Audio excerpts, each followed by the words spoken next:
Eesti keele õpik, lehekülg 89. Üleval on uued sõnad piltidega. Loeme neid. Verivorstid ja pohlamoos. Hapukapsas. Kõrvitsasalad. Sült ja sinep. Need on jõulutoidud. Me sööme neid jõuluõhtul.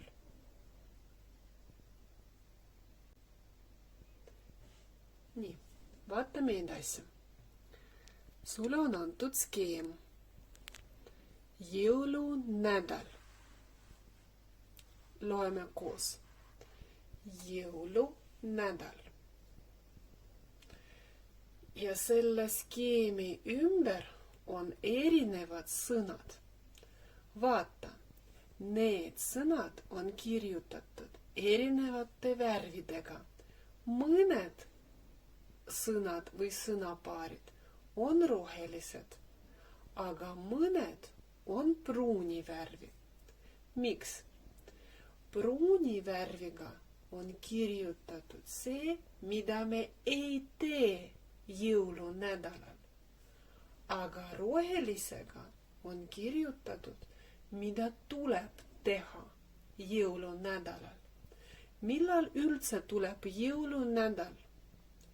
Järgmisel nädalal on jõulud 24. ja 25. detsembril tulevad jõulud.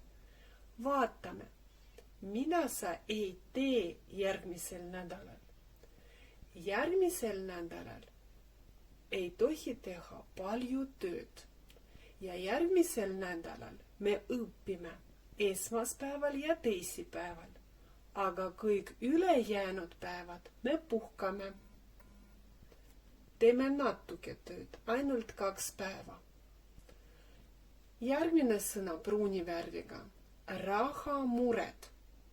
See tähendab, et sellel nädalal me ei mõtle selle peale, kust võtta palju raha. Üldse raha peale ei mõtle.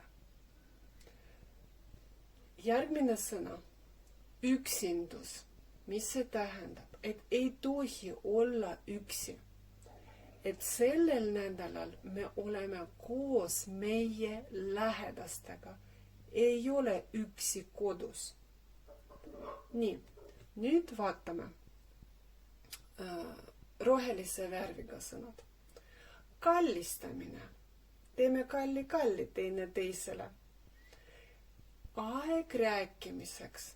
See tähendab, et sa oled kodus koos oma lähedastega ja te palju aega räägite teine teisega.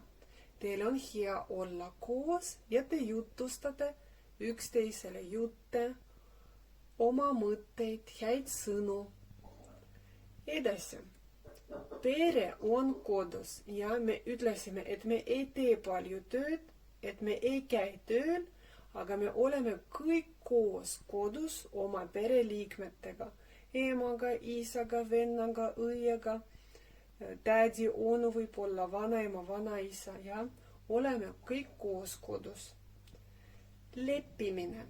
Mis see tähendab? Et me ei riidle, et me ei vaidle, et me oleme sõbralikud, et me oleme viisakad, räägime teine teisele häid sõnu. Nii, järgmine sõna.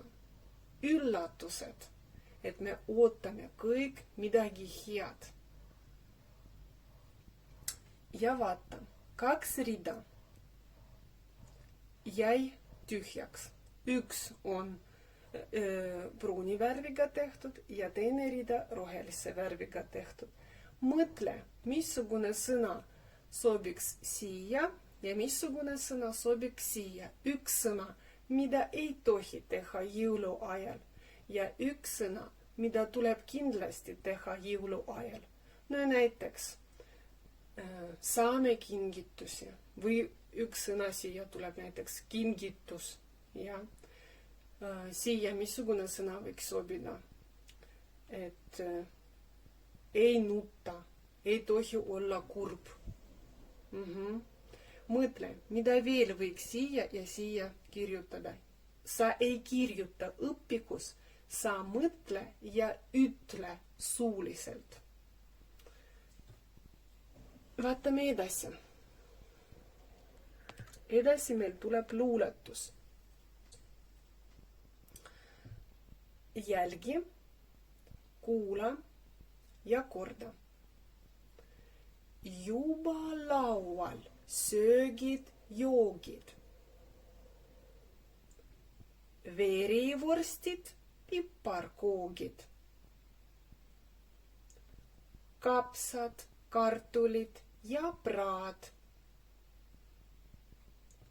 Õunad, kommid, šokolaad. Jõululõhna täis on tuba. Jõuluvana, tule juba. Nüüd loe selle luuletuse veel kord ise.